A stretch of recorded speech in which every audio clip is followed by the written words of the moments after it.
एक पशु दूसरे पशु का वध करे तो कोई पाप नहीं लगता, लेकिन यदि मनुष्य अपनी अनियंत्रित स्वादेंद्रिय की तुष्टि के लिए पशु वध करता है तो वह प्रकृति के नियम को तोड़ने के लिए उत्तरदायी है।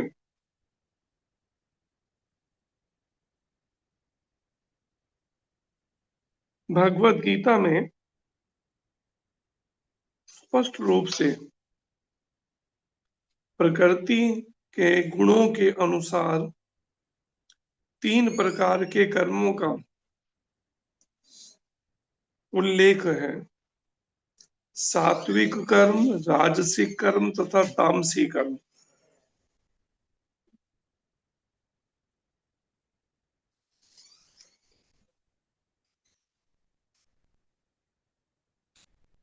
और इसी प्रकार आहार के भी तीन भेद हैं। सात्विक आहार, राजसिक आहार और तामसिक आहार।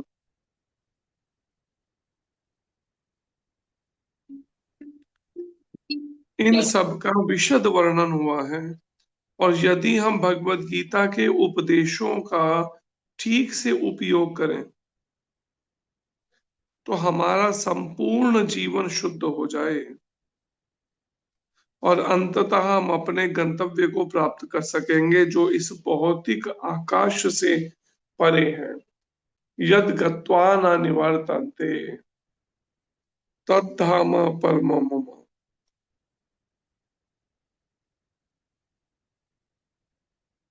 अब यहाँ पर जो प्रसंग में कहा गया बात है,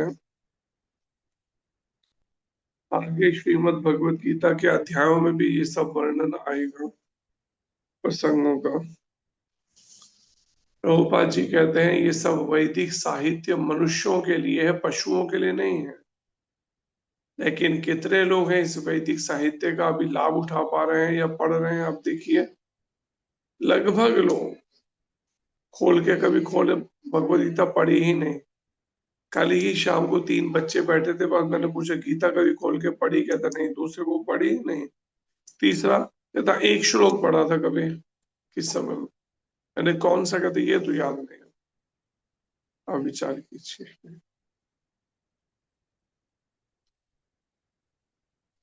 फिर प्रभुपाद जी कहते हैं पशु अगर दूसरे पशु का मांस खाता है उसे कोई पाप नहीं लगेगा, क्योंकि वो पहले ही अपने पूर्व के पाप कर्मों के फल स्वरूप ही है पशु योनि भोग रहा है, पशु पक्षी कीट पतंग है। लेकिन अगर मनुष्य अगर मांस खाता है तो उसे इसका पूरा दोष लगेगा, प्रकृति के नियम उसने भंग किया।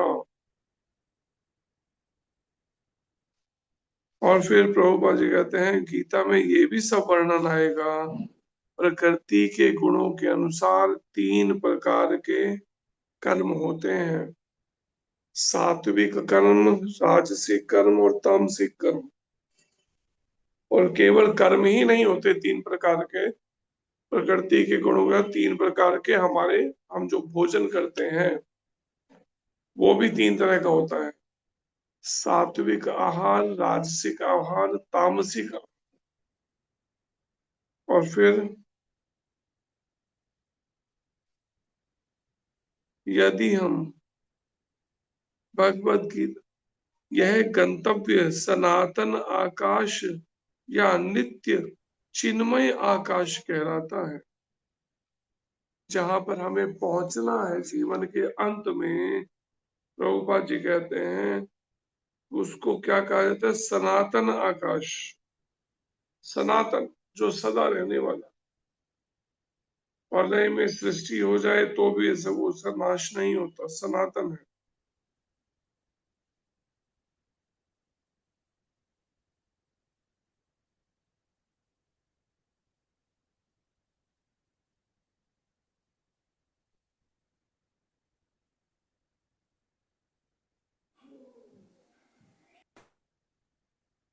यह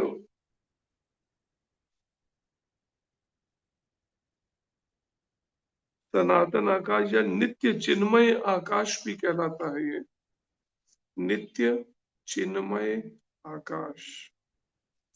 इस संसार में हम पाते हैं कि प्रत्येक पदार्थ क्षणिक है।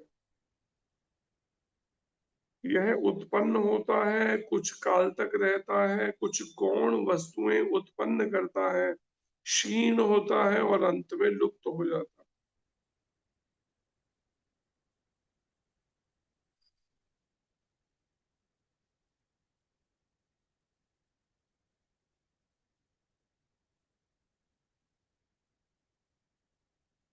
भौतिक संसार का यही नियम है।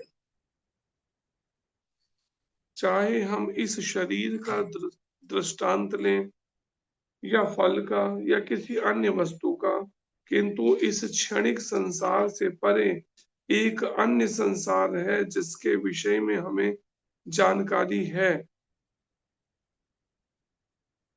उस संसार में अन्य प्रकृति है जो सनातन है।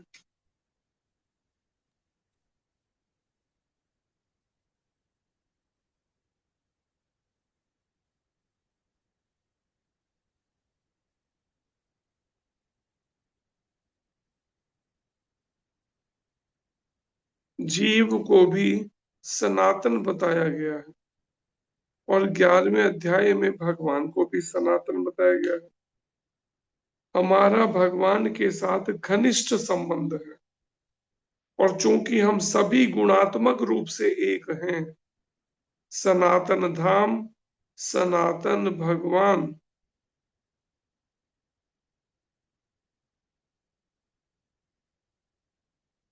और सनातन जीव, सनातन धाम, सनातन भगवान और सनातन जीव। अतएव गीता का सारा अभिप्राय हमारे सनातन धर्म को जागृत करना है,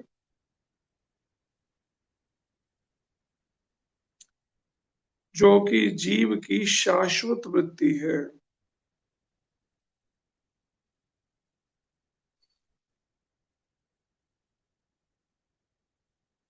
हम अस्थायी रूप से विभिन्न कर्मों में लगे रहते हैं, किंतु यदि हम इन क्षणिक कर्मों को त्याग कर परमेश्वर द्वारा प्रस्तावित कर्मों को ग्रहण कर लें तो हमारे ये सारे कर्म शुद्ध हो जाएं और यही हमारा शुद्ध जीवन कहलाता है।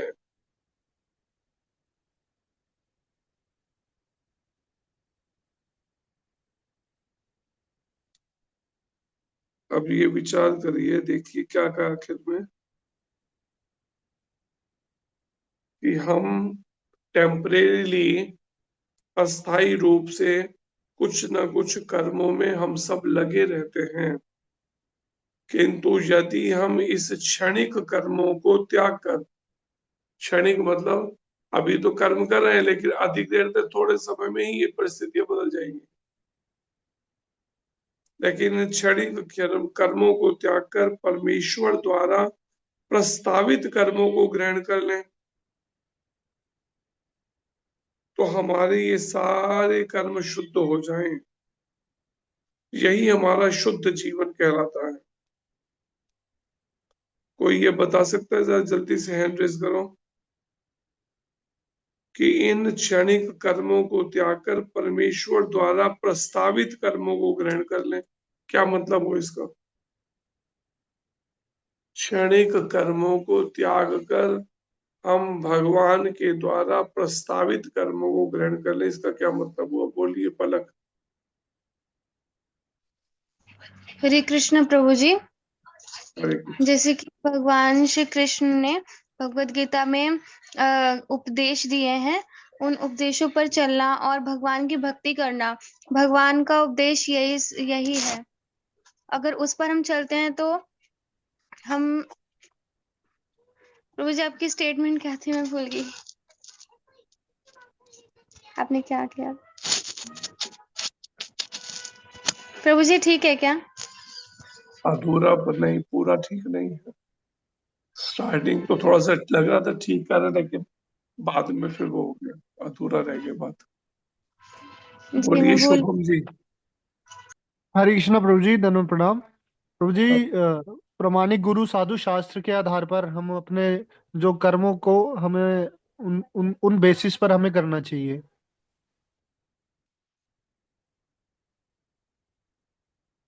पिंकी पिंकी माता। हरे कृष्णा प्रभु जी, धन्यवाद प्रणाम। प्रभु हरे जी, कृष्ण। आपने बताया कि जो क्षणिक कर्म है उन्हें त्याग कर परमेश्वर के द्वारा प्रस्तावित कर्मों को ग्रहण करना है। तो प्रभु जी, इसका अर्थ ये हुआ कि जो भगवान ने आदेश दिए हैं गीता के अनुसार कि हमें प्रामाणिक गुरु के जो प्रामाणिक गुरु बताते हैं उसके अनुसार करना है, मन मर्जी नहीं करनी है। जैसे हम अपने अकॉर्डिंग जो है भक्ति कर रहे हैं, वहाँ सिस्टेमेटिकली करना है प्रभु जी। अजीत जी। प्रभु जी हरे कृष्णा। प्रभु, जो परंपरा में गुरु आते हैं हमें उनकी शरणागति होना है और गुरु के आदेश को पालन करके हमें आगे बढ़ना है। प्रीति माता। हरे कृष्णा प्रभु जी, पंचांग प्रणाम। प्रभु जी, क्षणिक कर्म तो वही है जो हम अपनी मन मर्जी से करते हैं, वो नहीं करने चाहिए। और प्रस्तावित कर्म मतलब गुरु और भगवान को प्रसन्न करने के लिए जो उनके नियम है भगवत पूनम गीता में। माता। हरे कृष्ण प्रभु जी, दंडवत प्रणाम। हरे कृष्ण। हमें ये भौतिक जीवन नहीं करना चाहिए, जो जैसे मनुष्य के तरह कार्य नहीं करना चाहिए। हम लोग को कृष्णा भावरमित। मुख्तियार जी। मुख्तियार जी। हरे कृष्णा प्रभु जी, एक धन्यवाद। पॉइंट। हरे कृष्ण जी। प्रभु जी, यदि हम भगवत गीता के उपदेशों का ठीक से उपयोग करें तो हमारा संपूर्ण जीवन शुद्ध हो सकता है, जो भगवत गीता में बताया है भगवान श्री कृष्ण ने। और बाकी जो भौतिक संसार को छोड़कर त्याग कर हम भगवान की शरण में जा सकते हैं।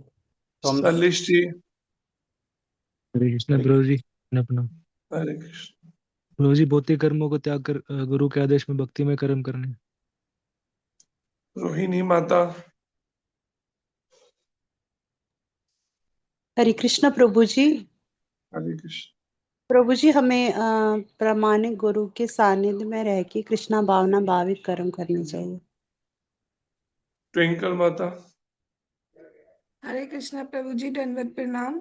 प्रभु हरे जी, कृष्ण। हमें इंद्रिय तृप्ति की इच्छा त्यागते हुए भगवान को प्रसन्न करने की इच्छा होते हुए कर्म करने चाहिए। वकील जी। हरे कृष्णा प्रभु जी, दंडवत प्रणाम। हरे कृष्ण। प्रभु जी, भौतिक जगत के सभी जो कार्य हैं उनको त्याग कर सिर्फ भागवत के अनुसार अपने आप को उसमें डालना।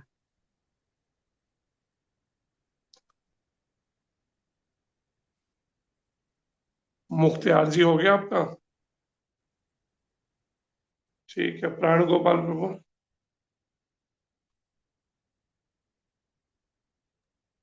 हरे कृष्ण प्रभु जी, दंडवत प्रणाम। जी। हरे कृष्ण जी।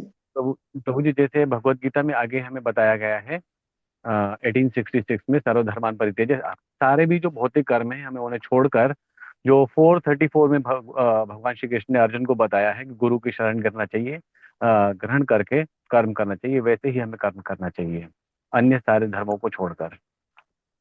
यहाँ पर जो बात कही जा रही है हमें उस पे देखिए, मेडिटेट करके इस लाइनों पर। हम अस्थाई रूप से, सुनिए कहाँ छूट रहा है आपका नहीं। अजीत जी बोल नहीं दिया आपने, हैंड रेस करा हुआ। वो जी एक वर्ड मैं बोलना चाहता था कि ये बोलिए। निष्काम सेवा तो नहीं है? निष्काम सेवा नहीं। नहीं, ओके। तो यहाँ पर है हम अस्थाई रूप से विभिन्न कर्मों में लगे रहते हैं।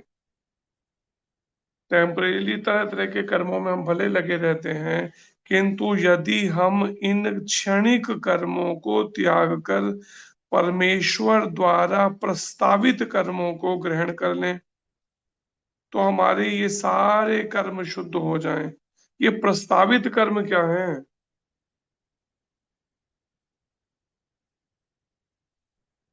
प्रस्तावित कर्म, प्रस्तावित कर्म क्या है?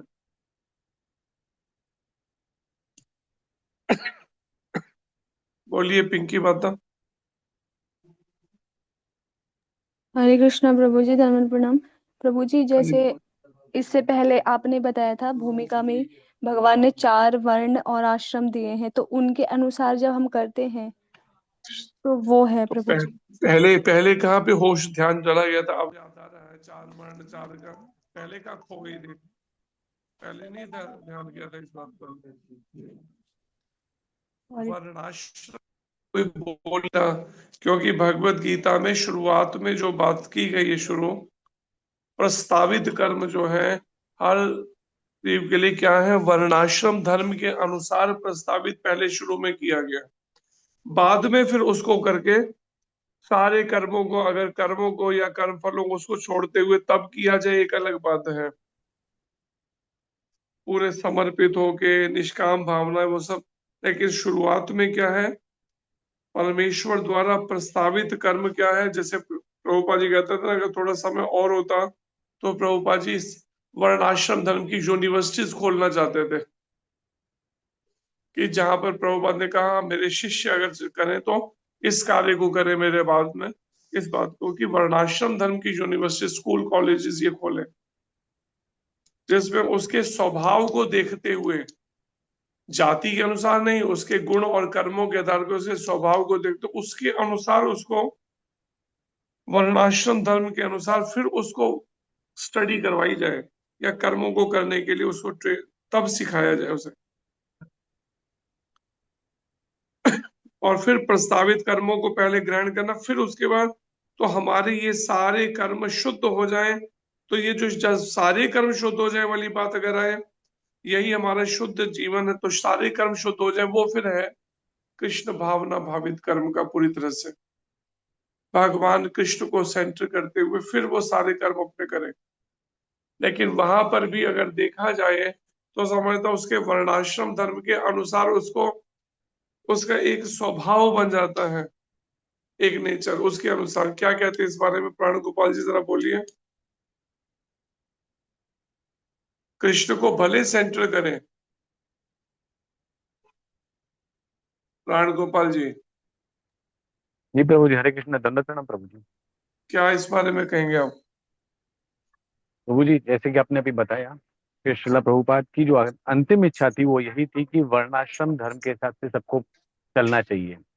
जी। तो हमारे गुरु महाराज ने काफी ट्राई किया है, और अन्य संस्थान जो भी है, इस्कॉन के जो कुछ और भी सेंटर्स हैं जो कोशिश कर रहे हैं, किंतु हमें उतनी सफलता नहीं मिल पाई है। लेकिन अब जैसे भी करके हम लोगों को, खास करके हमारे गुरु महाराज के जो हम शिष्य हैं, हम लोग कुछ कोशिश करनी चाहिए, क्योंकि सिर्फ हमारे यहाँ पे ही अभी जो है निष्काम सेवा हो रही है। बाकी विदेशों में जैसे मैं यहाँ पे रहता हूँ या अन्य जगह पे भी निष्काम सेवा केवल अपने यहाँ पे है, जो गुरु महाराज के जैसे है उधमपुर में है, या जो भी गुरु महाराज सेंटर हैं। तो जब हम निष्काम सेवा करेंगे, भगवान के लिए प्रयत्न करेंगे, तो ही जाके वर्णाश्रम धर्म की स्थापना हो सकती है। क्योंकि जो मेघालय एजुकेशन है उसके हिसाब से हम सब शूद्र बन जाते हैं। सब जने केवल पैसे के लिए ही पढ़ाई करते हैं और शिक्षा ग्रहण करते हैं, और वही अर्जित करने की कोशिश करते हैं। तो यहाँ पर यही बात कही जा रही है, पहले वर्णाश्रम धर्म से उनको पहले किया जाए, उनके स्वभाव को देखकर उसको, लेकिन फिर साथ में ही उसको ये भी करा जा रहा है कि कृष्ण भावना भावित कर दिया जाए, उसे निष्काम भावना से भगवान कृष्ण की प्रसन्नता के लिए सारे कार्य करना। और वो भी अगर वर्णाश्रम धर्म में रहते हुए उनके किए जाए तो वो और अधिक उन्नति तेजी से कर सकते हैं, अगर देखा जाए तो। यही हमारा शुद्ध जीवन कहलाता है। परमेश्वर तथा उनका दिव्य धाम, ये दोनों ही सनातन है। बोलिए, आप कुछ कहना चाहती थी सुदेवी माता?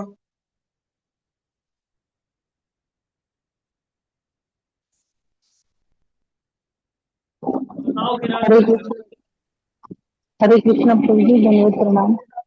हरे कृष्ण। प्रभु जी, जी प्रभु जी। हैंड रेज किया था ना आपने? प्रभु जी पहले किया था, जब आप परमेश्वर तथा उनका दिव्य धाम, ये दोनों ही सनातन हैं। परमेश्वर भी सनातन है, उनका दिव्य धाम भी सनातन है, और जीव भी सनातन है। सनातन धाम में परमेश्वर तथा जीव की संयुक्त संगति ही मानव जीवन की सार्थकता है। मानव जीवन तभी सार्थक माना जाए कि जब सनातन धाम में भगवान परमेश्वर और जीव उनकी संगति अर्थात जीव परमेश्वर की सेवा में वहां पर नित्य के लिए सनातन धाम में वहीं पर उनकी सेवा में पहुंच सके, तब मानव जीवन की सार्थकता है। मनुष्य जीवन पाया लेकिन कहीं और ही खो दिया, व्यर्थ के कार्यों के अंदर ही व्यस्त रहकर, और भगवान के नित्य धाम में वहां पे सनातन धाम में प्रवेश ही नहीं मिल पाया उनकी नित्य सेवा के लिए, उसके लिए योग्य ही नहीं बना सके अपने को, तो परिणाम में वो जीवन व्यर्थ ही चला गया, पशुवत। ये बात विचार करनी चाहिए। लेकिन हम उसे उतना गंभीरता से इस बात को लेते ही नहीं ध्यान से कि मुझे जितना भी समय मेरे जीवन का बचा है सनातन धाम में भगवान की परमेश्वर की सेवा में नित्य सेवा में पहुंचने के लिए मुझे तैयारी करनी चाहिए। जबकि प्रहलाद जी कहते 5 वर्ष से तैयारी शुरू करनी चाहिए, लेकिन कम से कम जब से समय लगे तब तो लग जाओ। लेकिन अब भी और दुनिया भर की अपने तरीके से जीवन जीने की शैली के कारण से परेशान है। क्यों? क्योंकि हम भगवान के बताए तरीके से जीवन नहीं जीना चाहते, अपने तरीके से जीना चाहते हैं, जैसी जैसी हमारी अपनी समझ है नकुल जी? है ऐसा विचार? नहीं जी प्रभु जी। अगर हम चाहेंगे भी अगर भगवान के अनुसार तो फिर ऊपर से प्रेशर पड़ता है, कभी परिवार का तो कभी समाज का तो कभी किसी का, और परिणाम में फिर घूम के बॉडीली कॉन्सेप्ट देहात बुद्धि में फिर सोच वही संसारी चल पड़ती है। जी प्रभु। भगवान जीवों पर अत्यंत दयालु रहते हैं क्योंकि वे उनके आत्मज हैं। सबसे थोड़े जैसे कहते हैं ना शुभ चिंतक, वेल विशर, उनके आत्मज हैं। अत्यंत दयालु रहते हैं भगवान जीवों पर। भगवान कृष्ण ने भगवत गीता में घोषित किया है, सर्वयोनिषु अहम बीज प्रदः पिता, मैं सबका पिता हूं।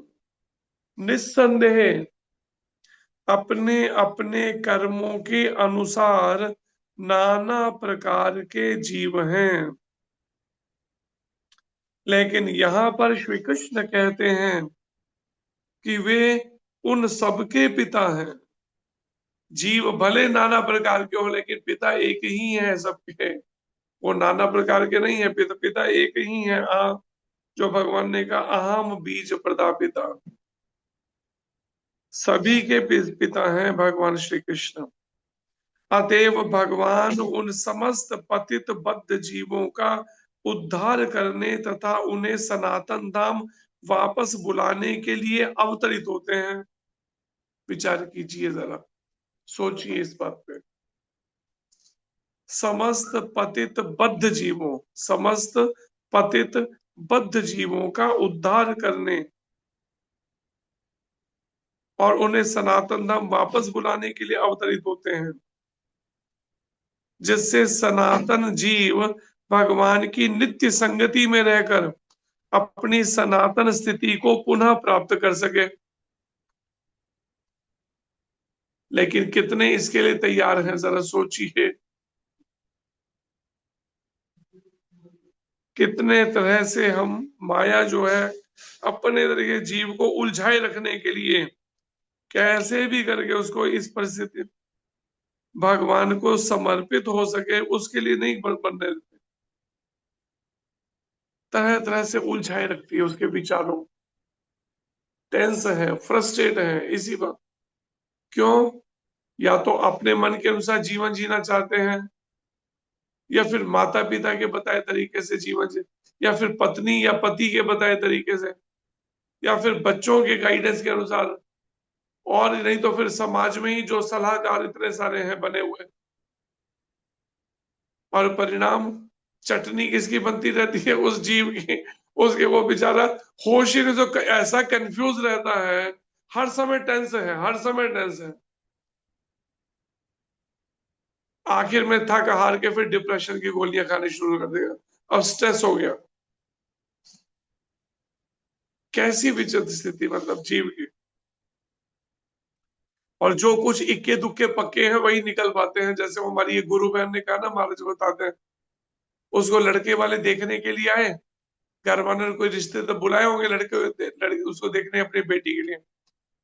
तो उन्होंने कुछ प्रश्न है तो ऊट पटांग जवाब दिए उसने सारे, कोई सही जवाब ही नहीं दिया उनको, लड़के वालों को।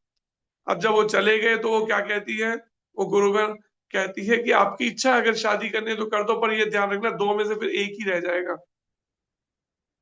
मतलब एक का मर्डर कर देगी वो, मतलब एक ही रह जाएगा, बाकी बचेगा। फिर मांग जाके तांत्रिक को 25,000 रुपए देके कहते 25,000 रुपए किसी तरह से वापस आ जाए भक्ति छोड़कर।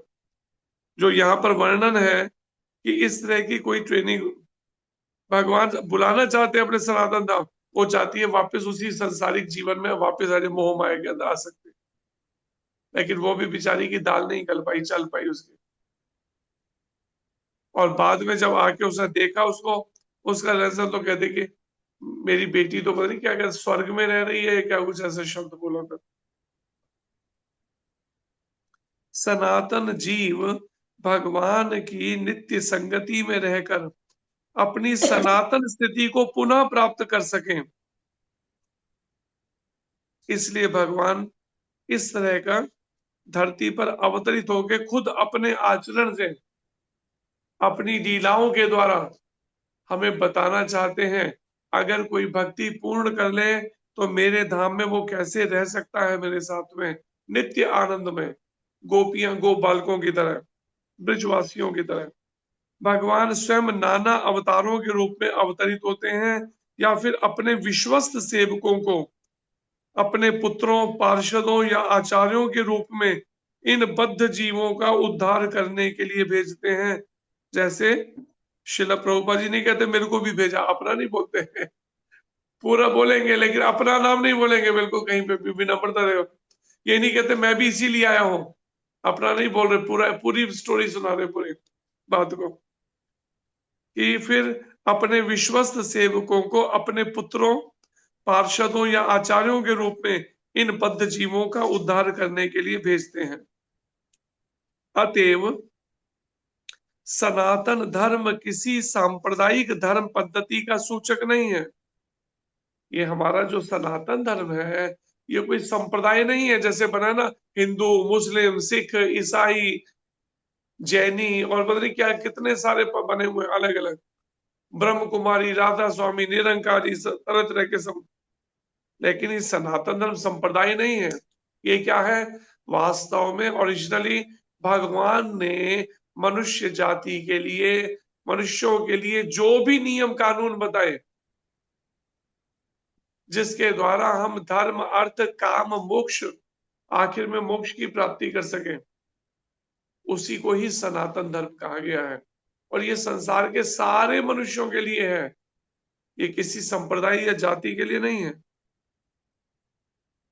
सनातन धर्म यह तो नित्य परमेश्वर के साथ नित्य जीवों के नित्य कर्म का सूचक है। क्या है ये सनातन धर्म, किसका सूचक है? नित्य परमेश्वर के साथ में नित्य जीवों की नित्य कर्म, नित्य कर्म में लगा हुआ है। किससे? परमेश्वर के साथ, नित्य परमेश्वर के, उनकी सेवा में। जैसा कि पहले कहा जा चुका है, यह जीवने के नित्य धर्म अथवा वृत्ति को बताता है। जीव का नित्य धर्म क्या है, जीव का नित्य धर्म क्या है ये बताता है, या उसकी वृत्ति क्या है, कैसी वृत्ति को, कैसे स्वभाव को है, उसको बताता है। श्रीपाद रामानुजाचार्य ने सनातन शब्द की व्याख्या इस प्रकार की है। श्री राम क्या की है? सनातन का अर्थ है वह जिसका ना आदि है और ना अंत, उसे सनातन कहा गया है। जिसका ना आदि है ना अंत। श्रीपद रामानुजाचार्य जी। रामानुजाचार्य जी का नाम का मतलब क्या है? रामानुज। अनुज, राम के अनुज। और राम जी के अनुज कौन है? कौन है राम जी के अनुज? बता दीजिए जरा। राम जी के अनुज कौन है मुख्तियार जी? मुख्तियार जी, लक्ष्मण जी। राम जी के अनुज कौन है? लक्ष्मण जी। लक्ष्मण जी। लक्ष्मण जी जो है वो स्वयं आए हैं इस धरती पर प्रचार करने के लिए। देखिए, उधर नित्यानंद प्रभु के रूप में आए हैं, इधर लक्ष्मण जी आए रामानुजाचार्य जी के रूप में कलयुग में। अतएव जब हम सनातन धर्म के विषय में बातें करते हैं तो हमें श्रीपद रामानुजाचार्य के प्रमाण के आधार पर यह मान लेना चाहिए कि इसका ना आदि है ना अंत। इसलिए जो खत्म करना चाहते हैं ना, ये खत्म हो जाएगा, ये खत्म नहीं होने वाला सनातन धर्म, क्योंकि इसका ना आदि है ना अंत। इसलिए बेचारे उनको जो गजबाई हिंद के ख्वाब देखते, बेचारे ख्वाब ही देखते रह जाएंगे। बेचारे 1000 साल से ख्वाब देखने में लगे हुए इसी के। सनातन धर्म का अर्थ है ना आदि है ना अंत जिनका।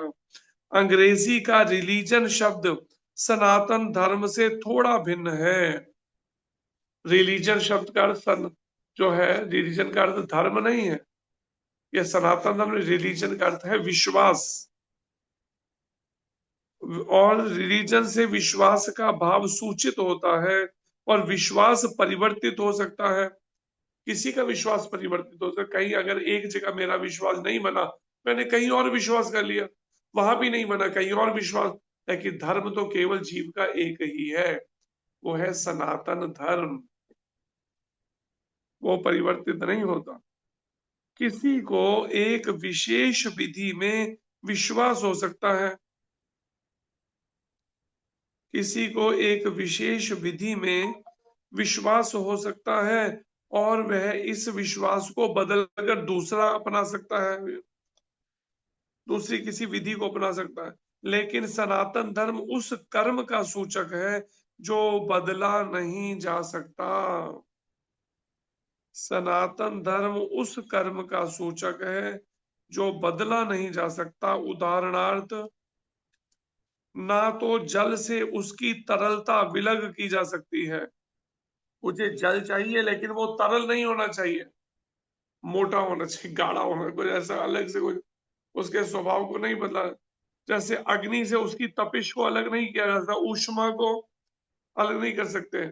मुझे अग्नि चाहिए लेकिन वो ली लाना अग्नि जो उसमें रोशनी ना हो, बिल्कुल भी ऊष्मा ना हो, गर्मी ना हो उसके अंदर, बिल्कुल भी ठंडी वाली अग्नि ला दो।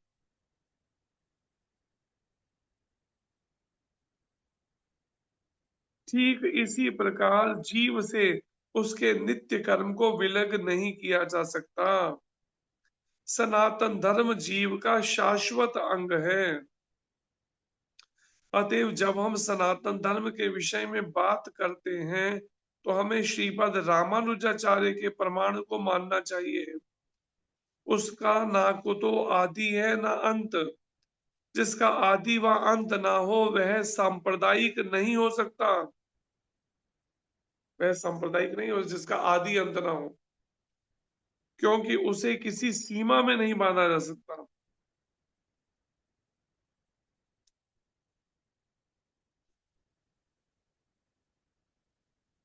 इस बात से समझिए, किसी सीमा में नहीं बांधा जा सकता सनातन। जिनका संबंध किसी संप्रदाय से होगा वे सनातन धर्म को भी सांप्रदायिक मानने की भूल करेंगे।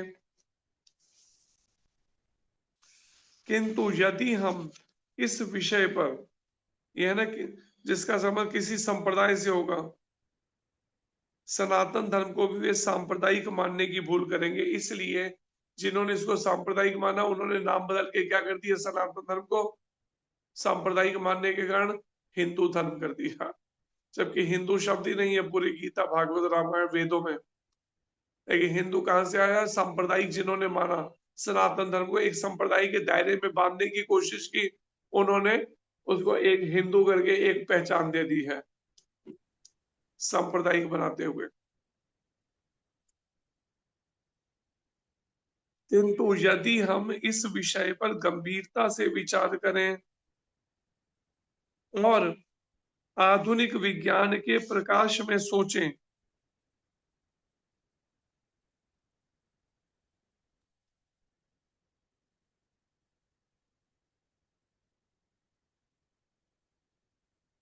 तो हम सहज ही देख सकते हैं कि सनातन धर्म विश्व के समस्त लोगों का ही नहीं अपितु ब्रह्मांड के समस्त जीवों का है। विचार कीजिए, देखिए, अब इस बात से विचार करिए, प्रभुपाद जी की विचारधारा किसी एक भी साधु से मिलती है? आज के सो कॉल्ड साधुओं से मिलती है किसी से विचारधारा? कहीं मैच नहीं, कोई नहीं तैयार इस बात को कहने के लिए, इतनी इस तरह की बात को हो। आज पूरे विश्व भर में सक्सेसफुल हुआ, सक्सेस पर ये हुआ है, जो सफलता मिली है इस संस्था को, हरे कृष्ण आंदोलन को, प्रभुपाद जी के, तो इस तरह की विचारधारा के कारण से मिली है। ये विचारधारा जो जहां बताई जा रही है, किसी तरह की भेद बुद्धि ही नहीं।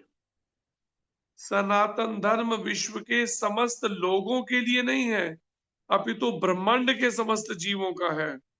देखिए प्रभुपाद जी कहां तक की सोच रखते थे, क्या सोच लेके चल रहे थे प्रभुपाद जी, जरा विचार कर लिया। और कोई एक और साधु बता दो जो ऐसी सोच लेके चल रहा हो आज समाज के अंदर। हर कोई अपना अपना रट्टा लगाने में लगे हैं।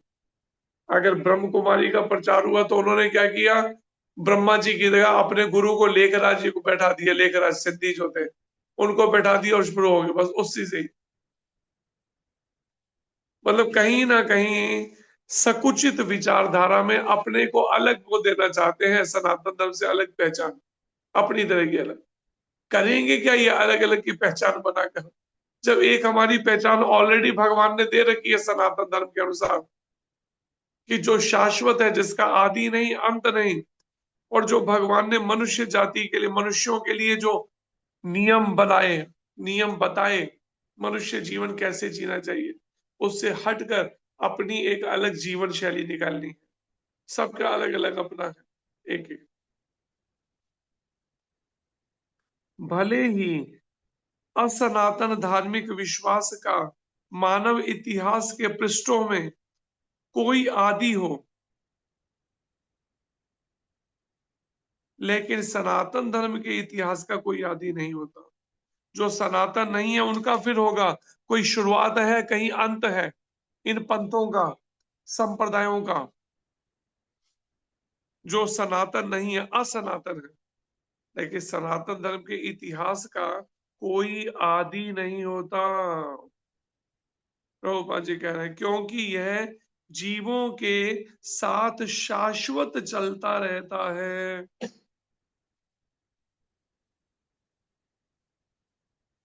जहां तक जीवों का संबंध है, प्रामाणिक शास्त्रों का कथन है कि जीव का ना तो जन्म होता है ना मृत्यु।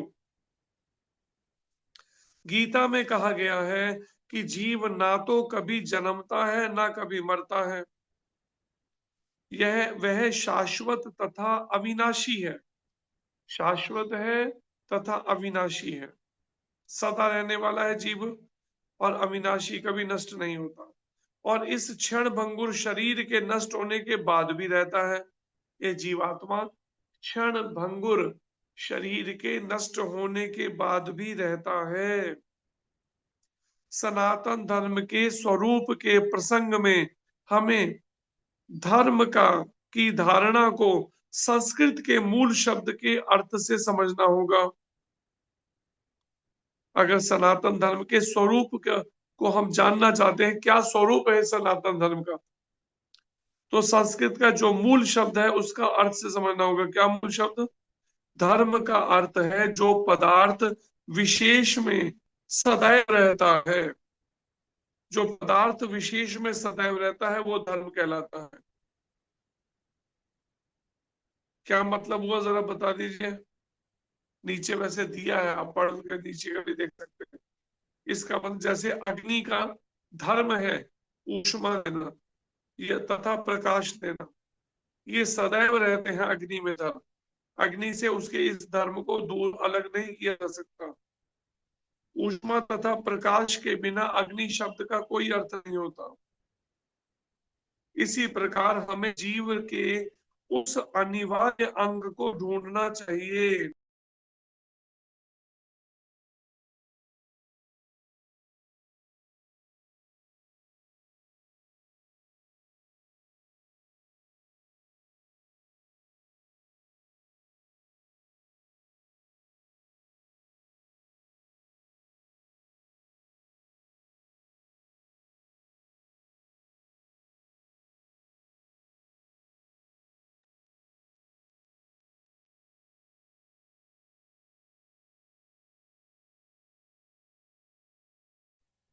हरे कृष्णा कृष्ण कृष्ण हरे हरे हरे राम हरे हरे कृष्णा कृष्ण कृष्ण हरे हरे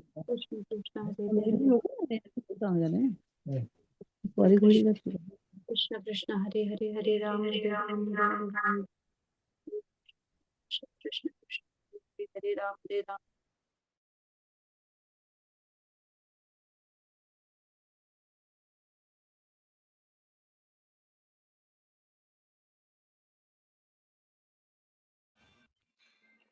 हरे कृष्ण कृष्ण कृष्ण हरे हरे राम राम राम हरे हरे। हरे कृष्ण कृष्ण कृष्ण हरे हरे राम राम राम हरे हरे। हरे कृष्ण कृष्ण कृष्ण हरे हरे राम राम राम हरे हरे। हरे कृष्ण कृष्ण कृष्ण हरे हरे राम राम हरे हरे। हरे कृष्ण कृष्ण कृष्ण हरे हरे राम राम राम हरे हरे। हरे कृष्ण कृष्ण कृष्ण राम राम हरे। हरे कृष्ण कृष्ण राम राम हरे हरे। कृष्ण कृष्ण हरे राम हरे। हरे कृष्ण कृष्ण कृष्ण हरे राम राम हरे हरे। हरे कृष्ण कृष्ण कृष्ण हरे राम राम हरे हरे। हरे कृष्ण कृष्ण कृष्ण हरे राम राम हरे हरे। हरे कृष्णा। तो यहाँ पर जो वर्णन है कि जीव का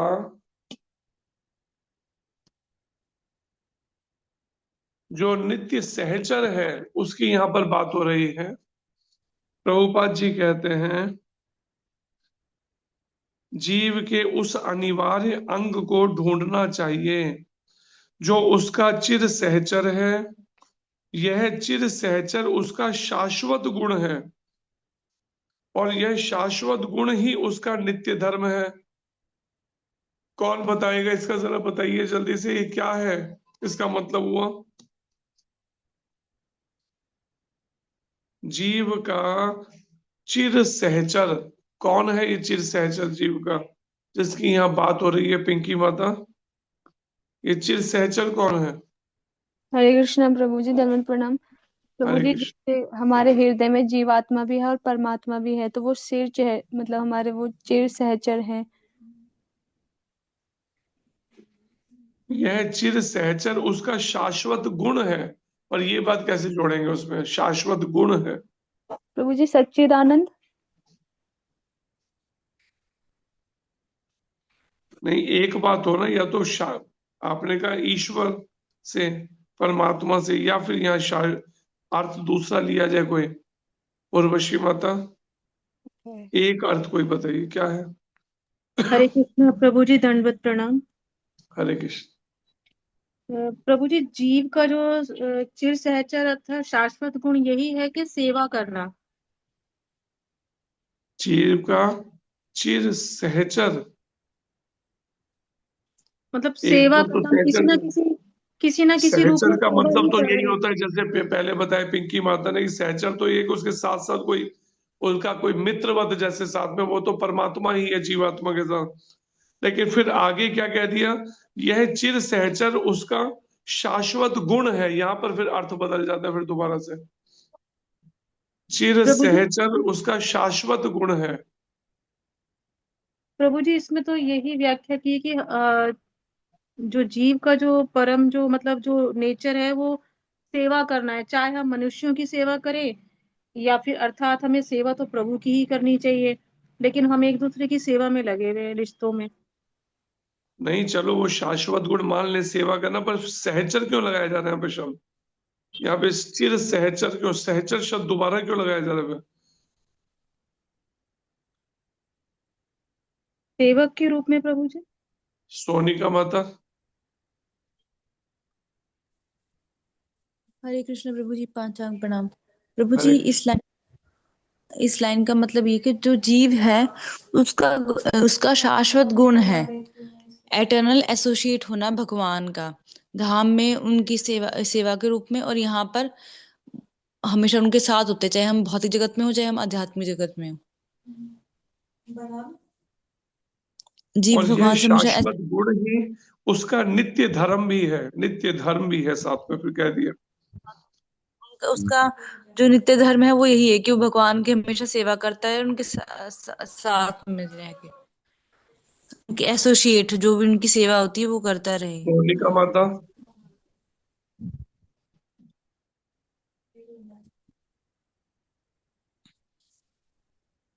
आगे सलिश जी। हरे कृष्ण प्रभु जी। हरे कृष्ण। सलिश जी। प्रभु जी नित्य सहचर्य मतलब नित्य गुण, नित्य धर्म तो यही हो गया, सेवा करना। शाश्वत गुण यह चिर सहचर।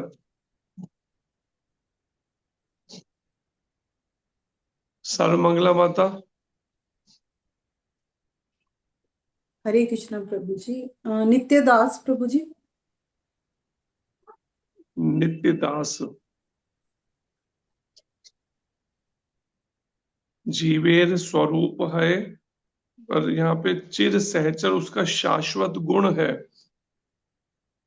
सुदेवी माता।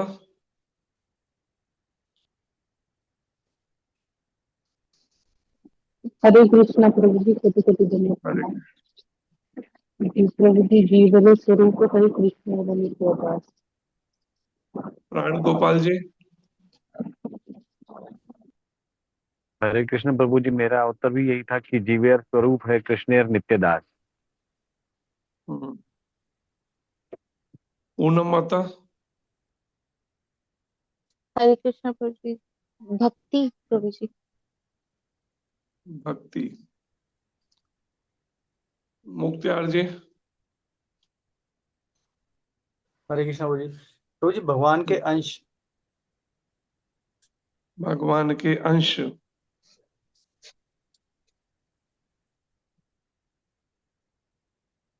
इसी प्रकार जैसे ऊष्मा तथा प्रकाश के बिना अग्नि शब्द का कोई अर्थ नहीं होता। जीव का अग्नि का जैसे अपना एक स्वभाव है, अपना एक धर्म है जीव अग्नि का, ऊष्मा और प्रकाश। चीनी का धर्म है मीठापन, जल का है तरलता, उसका धर्म है। ऐसे ही हमें, इसी प्रकार हमें जीव के उस अनिवार्य अंग को ढूंढना चाहिए। अब जीव का धर्म क्या है? जैसे अग्नि का धर्म है, जल का अपना एक धर्म है, एक उसका, ऐसे ही जीव के उस अनिवार्य अंग को ढूंढना चाहिए जो उसका चिर सहचर है, हमेशा उसके साथ रहता है, वो उसका धर्म। और जीव का यह चिर सहचर, ये उसका जो चिर सहचर या उसका शाश्वत गुण भी है, उसका सदा उसका, उसकी ये क्वालिटी, उसका गुण भी है। और यह शाश्वत गुण ही प्रभुपाद जी कहते हैं उसका नित्य धर्म भी है। तो अगर देखा जाए तो जीव का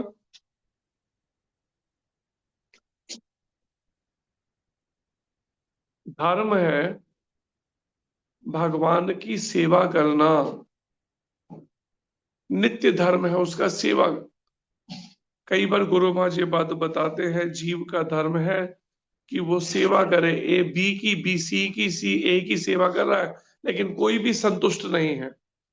जब तक वो भगवान की सेवा में नहीं लगता तब तक वो संतुष्ट नहीं। उसका नित्य धर्म है भगवान की सेवा करना। लेकिन कैसी सेवा, किस तरह की?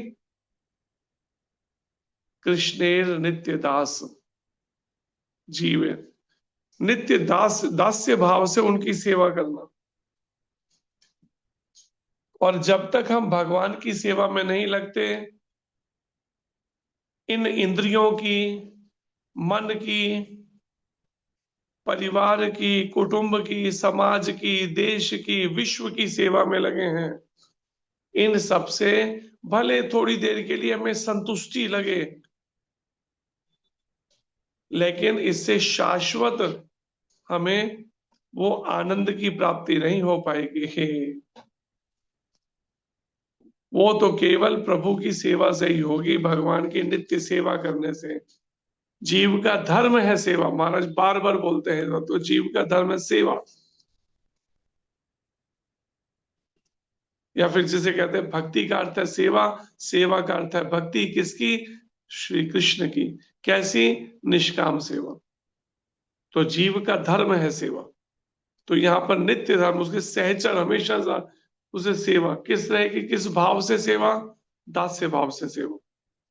मैं कृष्ण का दास हूं, मैं कृष्ण की दासी हूं, उस भाव से उनकी सेवा में लगा जाए, तभी कहीं जाके एक समय शाश्वत उस शांति को प्राप्त कर सकेंगे, अन्यथा नहीं। हरे कृष्णा। धन्यवाद। भगवान श्री कृष्ण की वाणी भगवत गीता की जय। श्री कृष्ण चंद्र भगवान की जय। अर्जुन जी महाराज की जय। प्रभुपाद महाराज की जय। महाराज की जय। अनंत कोटि वैष्णव वृंद की जय। अब देखिए यहाँ पर जो चल रहा था, यहाँ पे पहले कहीं वर्णन भी,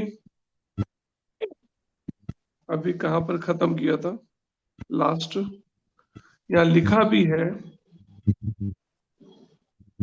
और सेवा करना जीव का शाश्वत धर्म है। देखिए यहाँ पे ये शब्द उस समय करता है, पहले नहीं पढ़ा गया, ये कहीं और अलग जगह पे जाकर पिछड़ा खत्म किया। यहाँ पे अभी नित्य धर्म बोला जा रहा है, लेकिन कौन सा यहाँ, लेकिन नेक्स्ट पैराग्राफ के आखिर में देखिए, कल पढ़ेंगे जिसको, वहां पे स्पष्ट वर्णन है।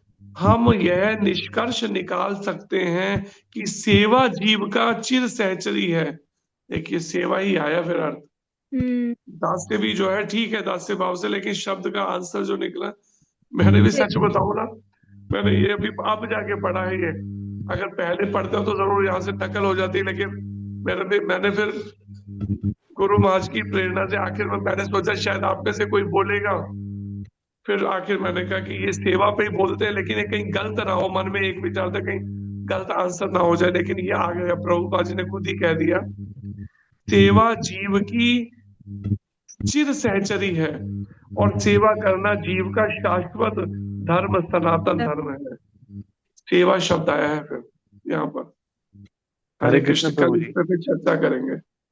प्राण गोपाल जी पढ़ा भी ये वाला आया तो? जी प्रभु जी, इसमें दो बातें हैं। एक तो जीव का गुण जो है वो दासपना है, और दूसरा जो है सेवा का आखिरी में दिया है जो। कल इस पैराग्राफ को अगले वाले करके देखते हैं। नित्य धर्म जो है वो सेवा है, क्योंकि दास्य को अगर कहा जाए ना, तो वो दास्य चेंज हो गया, आगे तो सख्य, वात्सल्य और माधुर्य भी है ना। सेवा ठीक, दास्य जो है ठीक है, सब में कहीं मुख्य और कहीं गौण रहता है, ये बात ठीक है, या फिर प्रभुपाद जी ने भी कहा शुरुआत दास्य से की जाए, लेकिन सेवा तो हर जगह है ना, वो भी रहेगी साथ में दास्य के, सख्य में भी, वात्सल्य में भी, माधुर्य में भी, सभी भावों में, चिर सहचरी भी। लेकिन जो आपने बात कही, नित्य धर्म कहा ना आपने, शाश्वत गुण है सहचर, उसका शाश्वत, चिर सहचर उसका शाश्वत गुण है। देखेंगे इसका भी, गुण का भी शब्द का तो हो सकता है आ जाने के समय निकल के। जी प्रभु जी, मैंने ये कहा था, गुण का अर्थ है कि वो दास है, और धर्म का हुआ कि वो उसका धर्म जो है, जीव का धर्म जो है सेवा। धर्म का तो सेवा हो गया, वहां आगे है तो प्रभुपाद जी नहीं लिखे। लेकिन गुण दास है, गुण का देखना पड़ेगा इसको कि उसका शाश्वत जो गुण है वो दास है। गुण तो के कई अर्थ भी निकलते हैं ना, और भी। हरे कृष्ण, धन्यवाद। हरे कृष्ण प्रभु जी, आपका बहुत बहुत धन्यवाद। हरि हरि बोल। हरे कृष्ण। हरे कृष्ण। रिक्वेस्ट। कल विचार करते हैं इसमें, ये गुण क्या है, जरा सोच के आना, मानसी माता क्या है, गुण का अर्थ जरा निकाल के आना। हरे कृष्ण। हरे कृष्ण प्रभु जी। प्रभु जी, भक्त के क्वेश्चन है, ले सकते क्वेश्चन? जी हाँ जी। जी पूज्य अग्रवाल माता जी, पूछिए आपका प्रश्न।